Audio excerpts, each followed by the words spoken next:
মানুষ যদি দুটা গালি দেয় চুপ করে থাকে, ও তার আমল নামা নিয়ে আল্লাহর সামনে দাঁড়াবে। আর কিয়ামতের মাঠে বহু নেকি ফ্রি ফ্রি পাওয়া যাবে। এটা কি জানেন? অনেক নেকি বিনামূল্যে ফ্রি ফ্রি আসবে আমল নামায়। কেন আসবে বলি হাদিসটা। নবী সাল্লাল্লাহু আলাইহি ওয়াসাল্লাম বলেছেন, তোমরা কি জানো সবচেয়ে বড় মিসকিনকে, দরিদ্র মানুষকে, মিসকিনকে? সাহাবীরা বলছেন, আমরা তো মনে করি যার সম্পদ কম সেই মিসকিন।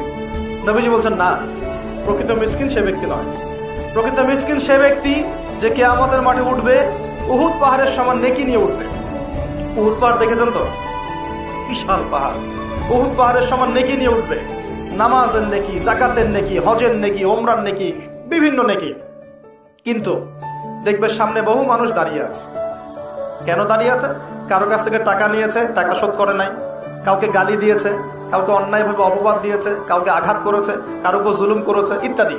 বিভিন্ন রকম মানুষের সাথে জড়িত পাপ ছিল, ঠিক আছে? কারো গীবত করেছে, কাউকে তহমত দিয়েছে ইত্যাদি। এখন আল্লাহ পাক বলবেন, এই ব্যক্তির নেকির যে পাহাড় আছে এখান থেকে নেকি নিয়ে ওদেরকে দিয়ে দাও। বলেন নাউজুবিল্লাহ।